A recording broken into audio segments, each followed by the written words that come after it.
I think for me, one of the things that I've thought about a lot, if I'm not doing science, am I still a scientist?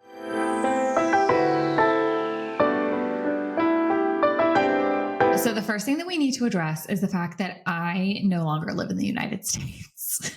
And it has been a huge pain in the ass to schedule time with each other because right now she and I are 6 hours apart. I think you need to tell people kind of like what happened in a concise manner if you can do it. I know. I'm going to try. As we know, I'm not very good at summarizing.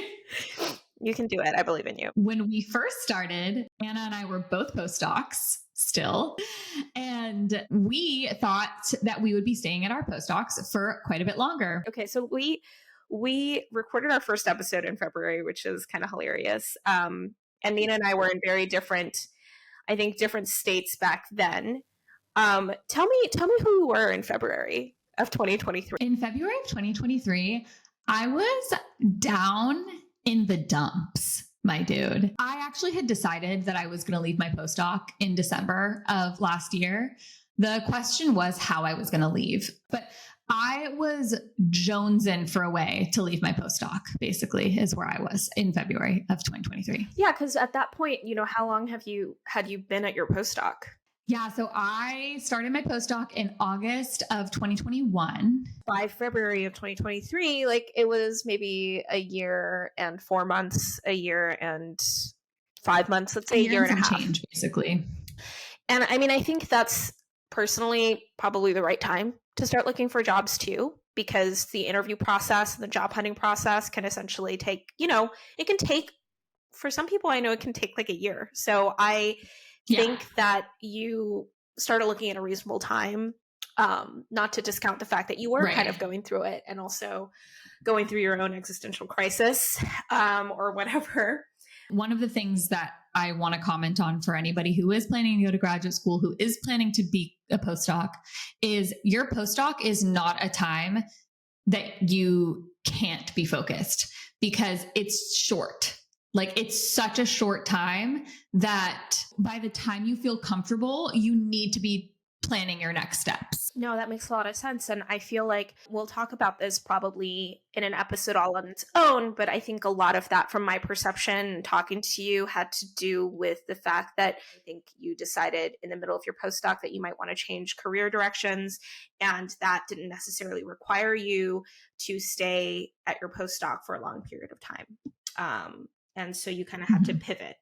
Then the other layer to that is that Joe had gotten some news, and in the middle of you navigating all of this, right? It must have been a crazy time. Tell us about the phone call.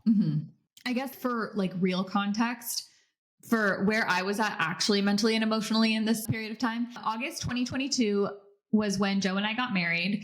I spent a lot of time focusing on my wedding and my first year of my postdoc. And I came out of that very just kind of I felt like I was keeping my head above water for that entire first year. And as soon as I, found my way out of the fog, as soon as we came back from our honeymoon, I realized that I had no idea what I wanted to do next. And I had always wanted to go into academia. I'd become a little bit disillusioned with academia, but I was still trying to think about it. I mean, I was literally looking into law school to become a patent lawyer. I was looking into apprenticeship programs. I was looking into I was looking into MBA programs.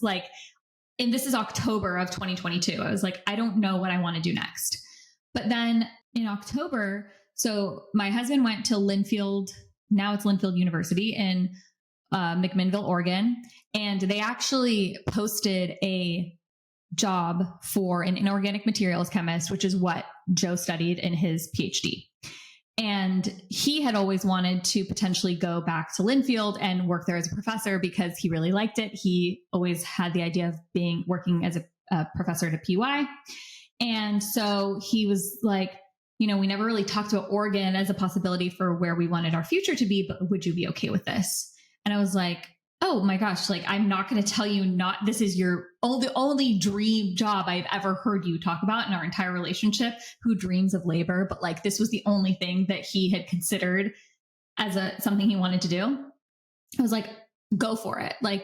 I'm like, who knows? YOLO. So then here I am like, okay, well, now I need to find a job in Oregon or try to find a place to work in Oregon because he has a very impressive resume. I was pretty much convinced he was going to get the job.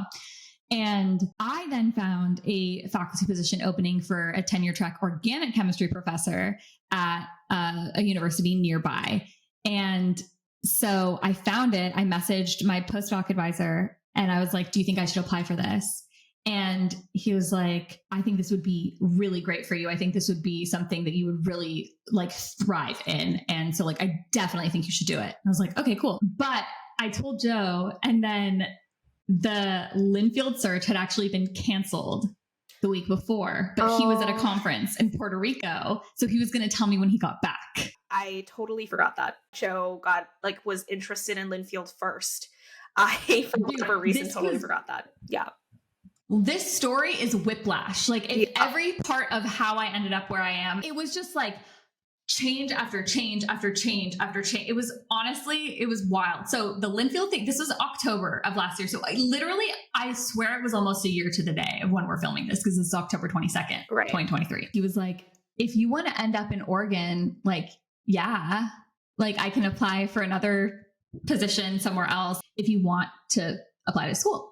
And I was like, maybe Linfield will reopen the search. Maybe there will be something like if I can get us to Oregon and he wants to go to Linfield, like I might as well try because who's even to say I'm going to get this job, right? It's not like guaranteed. Spoiler alert, I didn't actually get the job. So I had decided to apply for this faculty position. I was planning on leaving my postdoc anyway. I didn't know how I was going to leave, but in December, I remember I had a conversation with my aunt and I just knew I wasn't happy where I was. And she was like, you're allowed to leave. Like, you don't have to do this anymore. And I was like, you're right. I super don't have to do this anymore if I don't want to.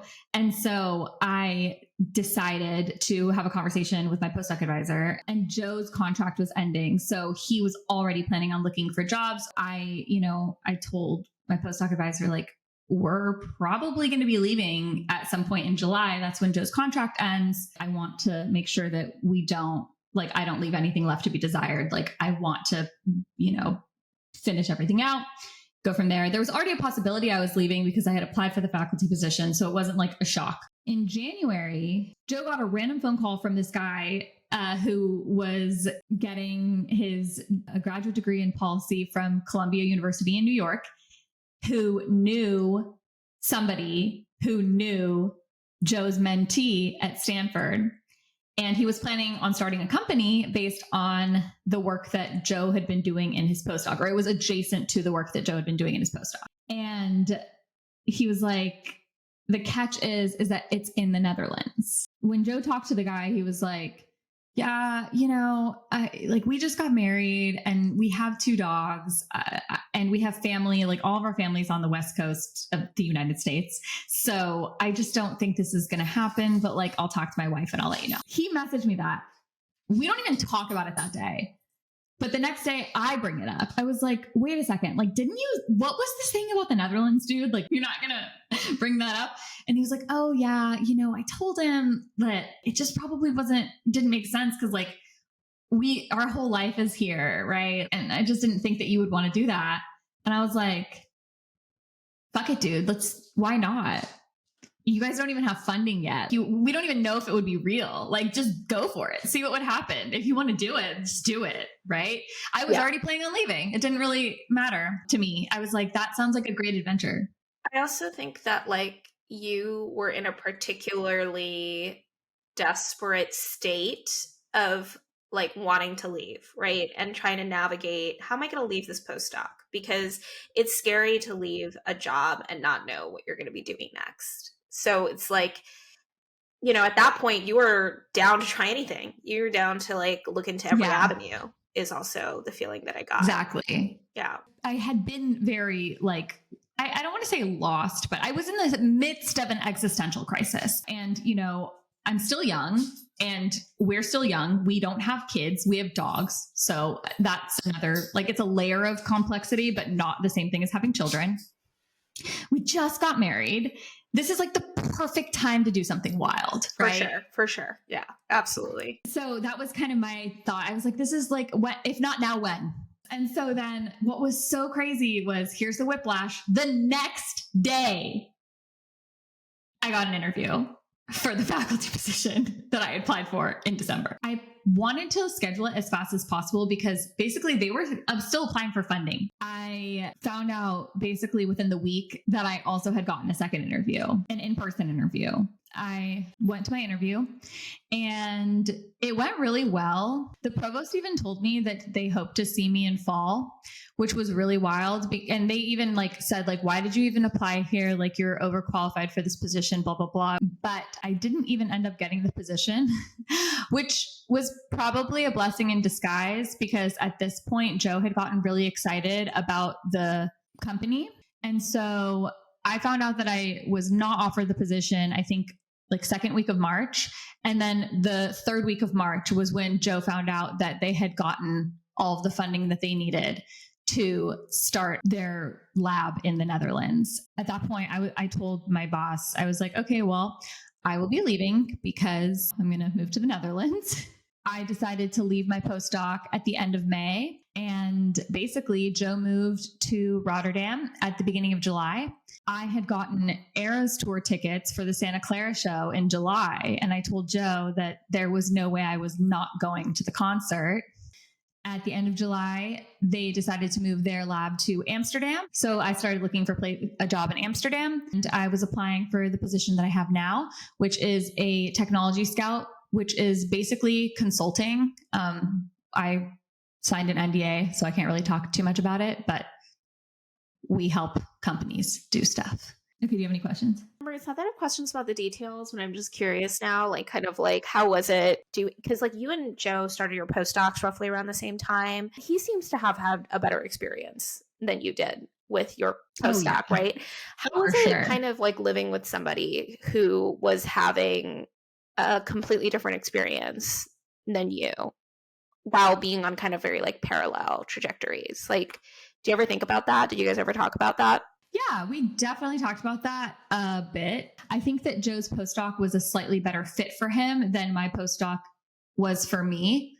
I really loved my postdoc lab and I really enjoyed working with the people that I worked with. In all honesty, I left my PhD unsure if I still wanted to do organic synthesis. I always liked thinking about organic chemistry. I liked reading papers. We liked going into the nitty gritty details of like phys-org and stuff like that. I was thinking, I was like, maybe the reason that I'm not having fun doing this anymore is because it's not important to me. Like, I don't think that what I'm doing is that important. So what I liked about my postdoc project was that it felt important. It was related to trying to tackle antimicrobial resistance. I was hoping that having a purpose behind the science that I was working on would make me enjoy doing it more. And I realized that I was wrong. And so the difference between me and Joe in our postdocs is that I didn't want to be doing what I was doing anymore. Yeah, I mean, I see that about you. I mean, it took a long time for us to get here. It took you probably the entire duration of your postdoc, right, to come to this conclusion, I feel like, about yourself. But come to terms with it too, yeah. I think was the hardest thing. That's because true. I think for me, one of the things that I've thought about a lot, if I'm not doing science, am I still a scientist? Ooh, that's a good question. That's such a good question. And that's what I've been grappling with for years now, because for sure, even as going into my PhD, I always wanted to teach, right? I feel like faculty look down on people who are not actively performing research. And halfway through my PhD, I was sitting on a faculty search for a tenure track chemical education research. And I felt that when I was sitting in on the faculty search. I always felt like if I was not pursuing research, I was a disappointment, basically. I totally, well, I mean, there's that like adage of if you can't do, teach, which I feel like is so problematic. It's a problematic saying, everybody. If you're listening to this, it's a problematic saying. It's problematic because I feel like if you're going to be on your high horse about being a good chemist or being a good scientist or whatever, and if the one thing you lack and the one thing you dislike, and you probably don't do well, because if you dislike something, you're not going to do it well if you can't teach. To me, that makes you a worse scientist. To me, I have that opinion. I don't think you I are agree. as good as you think you are if you can't teach or if you don't like teaching. Um, you can fight me about this if you want. That's my own personal perception of it. And this is somebody who does, I'm still doing lab work and I do like doing lab work, but I think so much of science is not lab work.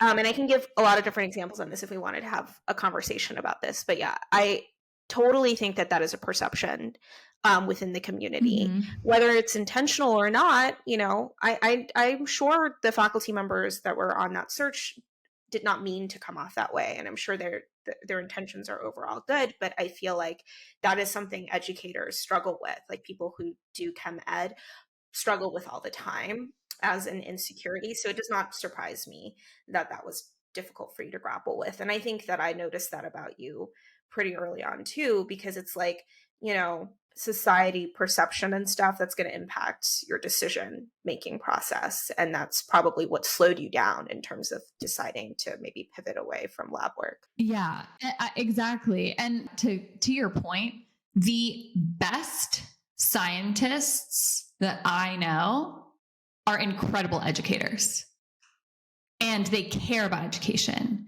If you look at the people that are doing really well in organic chemistry right now, they all care about education, because that's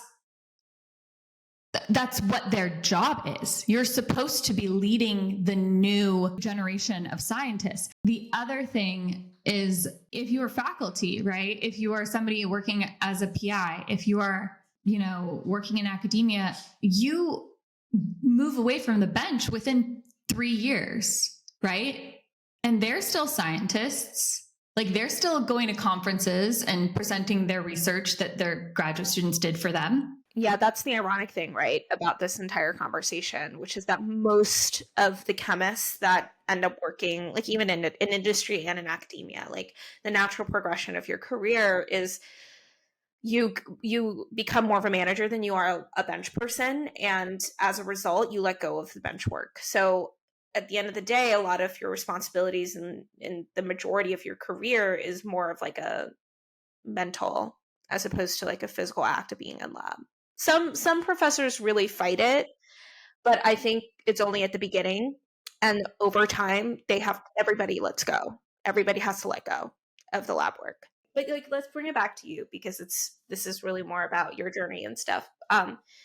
Yeah, I think that's super reasonable, and I do think that that's what took you some time. I ask about Joe because I feel like that's probably part of it too. It's like, if you're surrounded by people who like, if most of your friends who are in the business like doing bench work and stuff, I feel like that also almost gaslights you into thinking, oh, I need to like this too, or I need to enjoy this too. Otherwise, like, am I still a scientist or whatever? Did you feel any of that?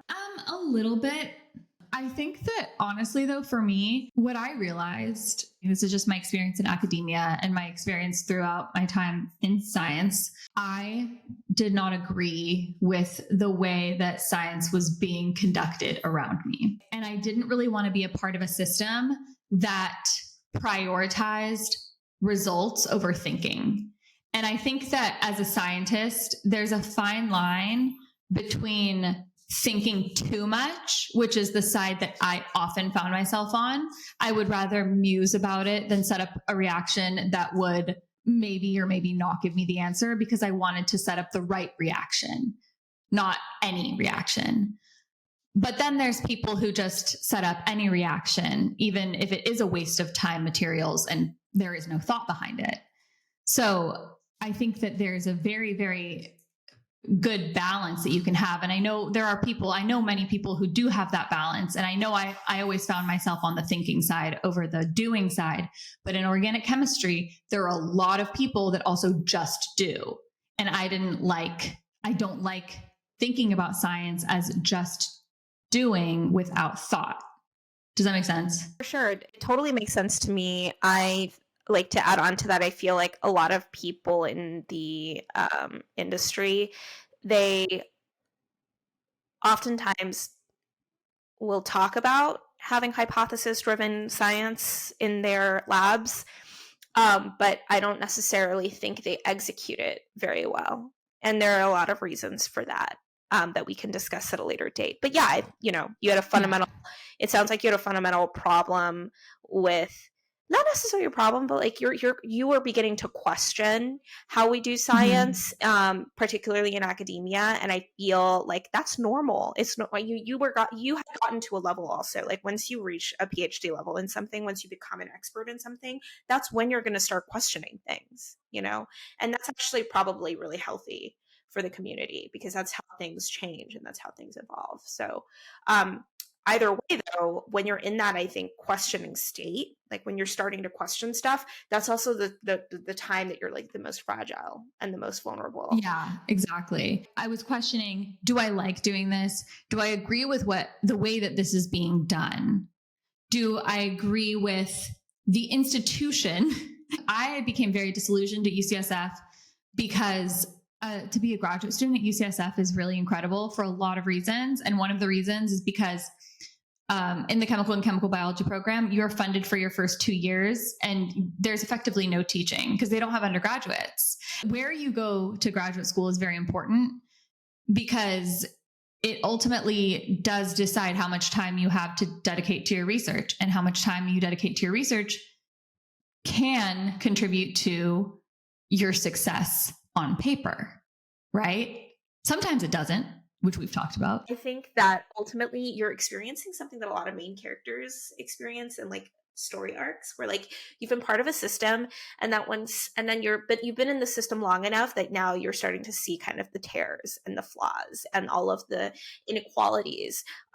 Because obviously, like, this is the academia and this entire system is part of the bigger world, right? And we know that injustice is prevalent in the bigger world. And so this system is also going to be inherently unfair and have inequality in it.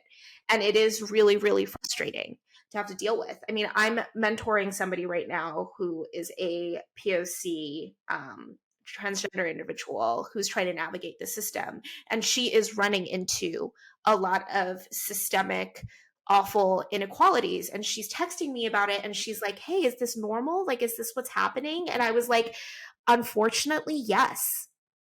And I don't know what the answer is to resolving it, but I've had to have these conversations with her, and I feel really awful that I have to say yes, that this is something that is normal, and that a lot of people go through really unfair experiences, or not unfair, but like the experience of one person in one program in one area of the country is so different, radically different from, the experiences of somebody else who's going to get the same degree at the end of the day. Like we all have, right?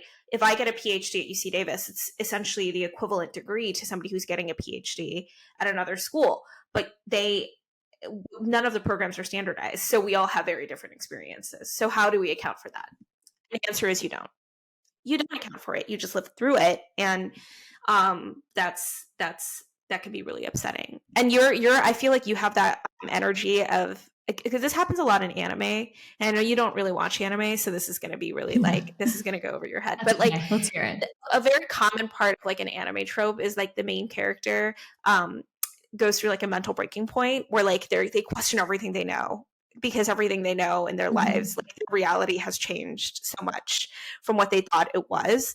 And they go through this incredibly like radical, they become radicalized, as you say.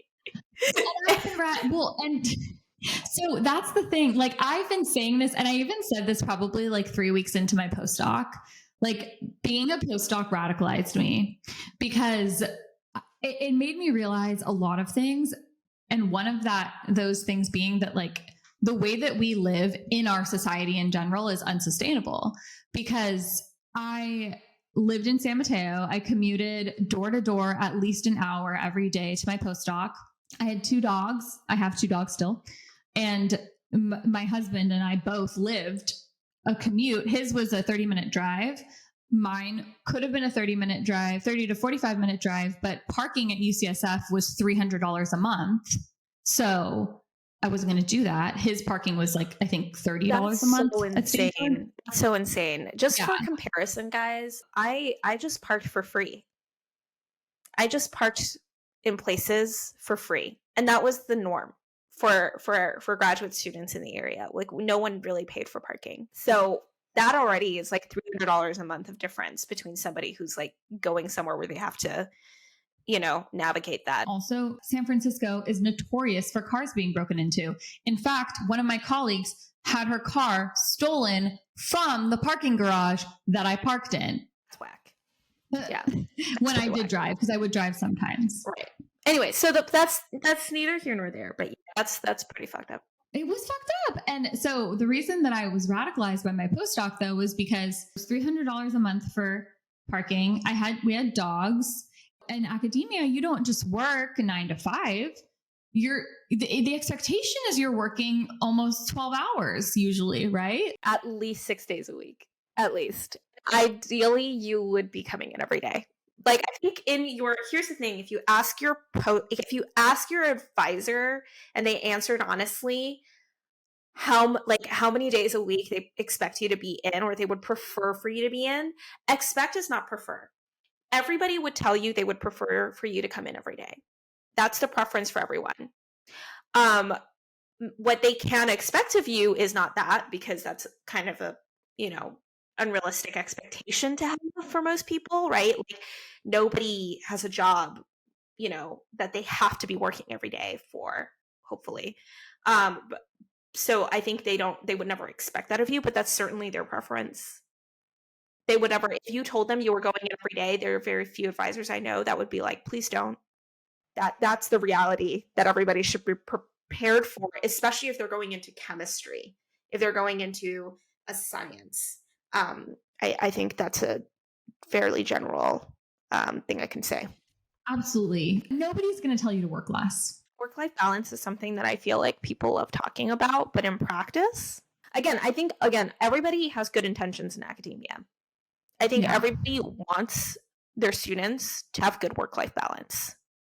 I don't think they're very good at actually making that happen, because what it would require for them to do to make that happen would completely be antithetical to how they would get funding, how they would get tenure, how they would succeed in the system. Yeah. I'm with you. And the inherent inequality that I hear there too is that like you and Joe had to live somewhere because you guys weren't working in the same place in SF. So you're living somewhere in between the 2 locations that you guys are working in, which means that it's going to be on some level a commute for both of you.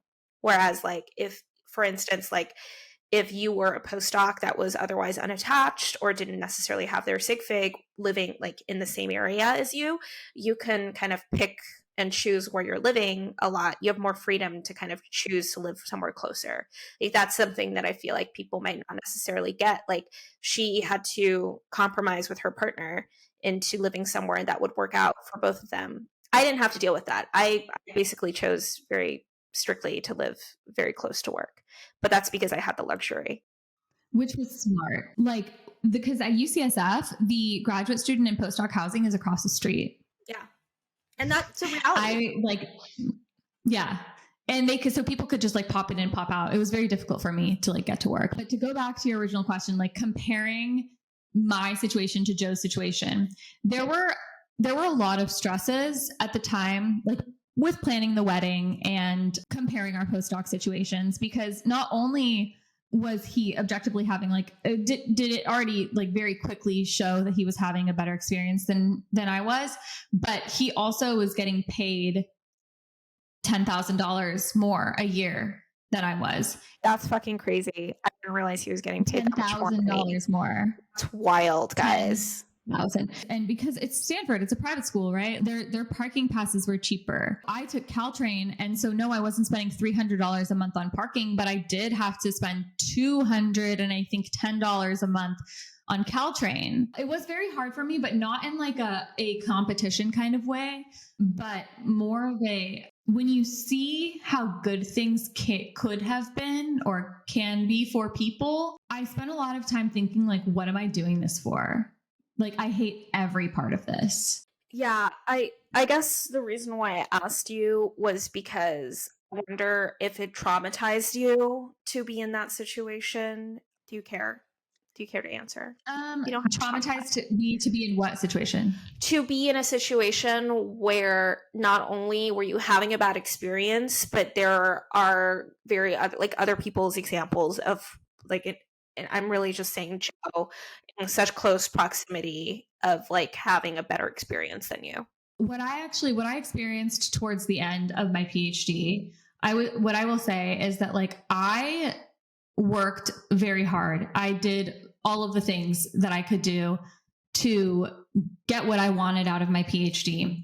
And toward the end of my PhD, I did get the sense that there were people who felt that I did not deserve things that I had achieved. I think that that is something that contributed to my experience in my postdoc as well. Because in my postdoc, it was like a different kind of vibe. It was more of like I went so far overcorrecting for the way that I was in my PhD that it like almost backfired in my postdoc, I would say. Like, I didn't want I just didn't want fucking people to judge me or whatever. I don't know. I think part of, the conversations that I've had with you about grad school, I can summarize to this. I think that it's not that you didn't work hard. It's not that you didn't work as hard as you possibly could. And it's not that even fundamentally that you didn't deserve a lot of the things that you get. It's not like that. It's that I think part of the issue for everybody is that when the system is inherently unfair, it's not only unfair towards the people who are not succeeding, it's equally as unfair to the people who are. I think that's the problem. Oh, yeah, for sure. It's not that you didn't work hard and that you didn't deserve the things that you got in your PhD. It's that your experience, somebody who is working probably equally as hard as you, are not getting those things. That's not fair. Right. Their effort should be counted. It's not just the end result, but I don't know if that's a good qualifier for how good of a scientist you are.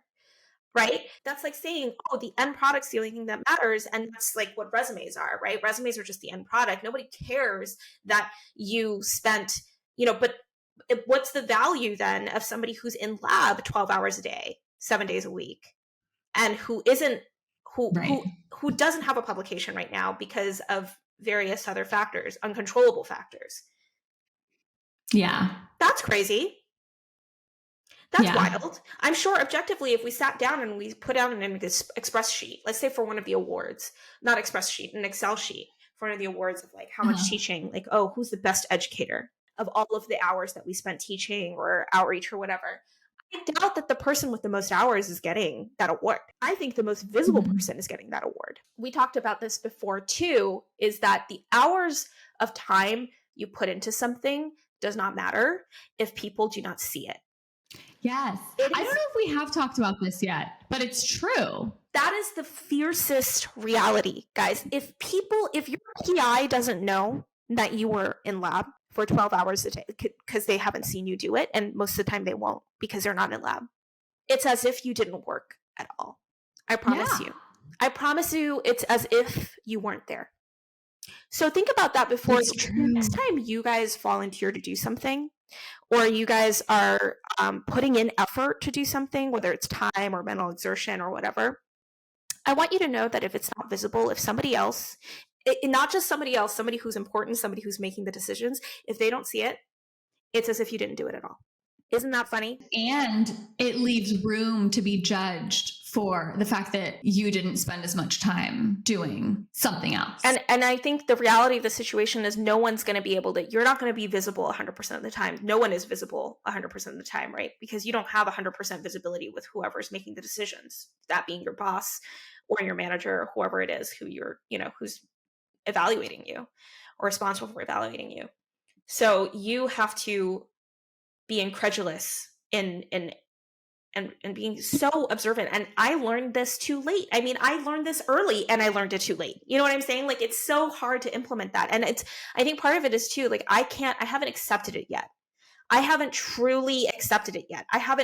Because I don't think it's fair. I don't think it's fair that people like struggle on their own, no visibility, gets no reward, right? For putting in as much effort as somebody else who does, like, who's the only difference is visibility. Because visibility is not often something we can control. I think it's such an inherently unfair thing that it pisses me off so much and I can't accept it. So it's not something that I can even work with. Well, and part of the reason that we want this podcast to exist is because we both think it's bullshit, because we've talked about it being a black box before, like grad school being a black box. And these are things that we had to figure out on our own, or we learned from somebody else. And not everybody has a mentor. No. And we want to help deconstruct it. Yeah, exactly. I don't know if we know how to deconstruct it yet, but I think that making this podcast and starting this conversation with hopefully the wider community is maybe one of the ways we can start deconstructing it. Because I feel like the best way to understand a system is to break it down and then put it back together again, right? Like the same way you would with like an instrument or something. Like if you don't really understand it unless you've taken it apart. You don't have the time in grad school to really do that because you're obviously thinking about other things. But now that we're out of it, we have the wherewithal, I guess, to explore it. And I think that's really important for my mental health. I'm sorry. I really need to understand it. If I don't, I'm going to go crazy. So I need to do this podcast. Right. We have to talk about it. I'm going to hold you hostage until we're done talking about it. Well, who, me or the people listening? Both.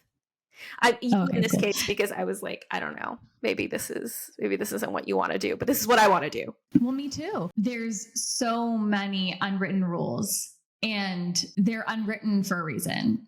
It's because they're bullshit. And if we say them out loud, they may not be written, but they are spoken, and the internet is forever. So not be gaslit anymore. I feel like we just all need, as a community, I think I'm okay with being in such a crazy, unjust system, but I'm not okay with people pretending that it is fair. I'm not pretending, but I personally am not okay with pretending that it's fair. Yeah. I'd rather live in a world where we know it's unfair. Maybe that's a harsh reality. Maybe unfairness is just a fact of life, but let us all as a community at least acknowledge it. Right? At least talk about it openly. And then maybe that will help somebody else navigate and cope with it. Because that's all this is. It's about coping. You know, there's very few things I think we as individuals can change about the world. We can try and we can make little steps. Like we can take little steps into trying to change something, but it's not going to happen overnight. So we might as well deal with it too. Like we need to find a way to deal with it. So that's kind of my own desire. I agree. I think that if it was unjust for us and we came out pretty good, think about all of the people who have been failed by this system. Absolutely. Right. I mean, we have to be fair to everybody. Like what is the measure of success? We both got our degrees. We got what we set out to achieve, this experience. And we both, thankfully, knock on wood, were able to get to jobs that we wanted, right? So those are all amazing things that our experiences have enabled us to do. So it's not to say that none of this pays off. It's just that, in the middle of it, especially like going back to Nina's journey with deciding a career path, like that was a big issue.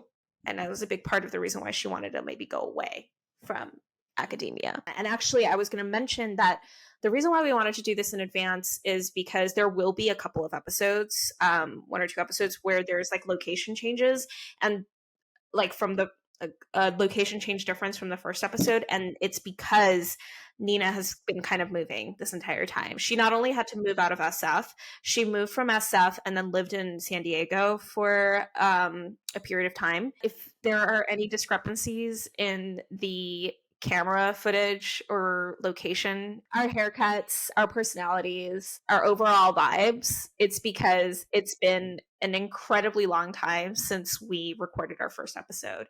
And we're releasing it now because we can't, like, come on, like, if you're going to do something, you might as well do it, you know? Like, we didn't necessarily want to re-record everything in a brand new space. This isn't our day jobs, so this is what we're doing. And we just wanted to give you guys a heads up that things are very different for us now. You know, obviously this is a new podcast. We're hoping that by the time you listen to this, whatever format it is, at this point, you know, we'd really love to hear feedback from people about what you guys would want to hear more of, because we still have a lot of flexibility in terms of the topics we can talk about. Nina and I were actually also discussing that we might start kind of an anonymous submission box of, different topics that or experiences people have had in graduate school that they just kind of want to hash out. If it's kind of maybe like even do an advice column kind of situation, Nina, if you're comfortable with that, I think that would be hopefully helpful and beneficial, especially for people who are navigating this without a mentor. We'd like to serve as a resource or a perspective that could potentially help you navigate any challenges that you're encountering in academia. We've started socials, including Instagram, Twitter, or X, formerly known as Twitter, as well as TikTok. I'm sure we can probably add other platforms as well. So this is another reminder to seek us out there for any updates, and, you know, submit any questions or inquiries you have through those platforms as well. I think the inequality conversation is really complicated. We just want to acknowledge for everybody that it is not equal and that that's a reality of the situation that we are all in. But we can still potentially give advice on how to cope with that inequality and how to navigate around it so that you're still potentially getting to where you want to be. The moral of the story is that this conversation is going to be woven into every episode that we release, because every episode that we have filmed already or recorded already has had little pieces of this conversation, and it's an ongoing conversation and things are continuously changing for the better and for the worse. So we will continue to talk about this as it relates to every episode. If it feels unfinished, it's because the conversation isn't over yet. So stay tuned for more.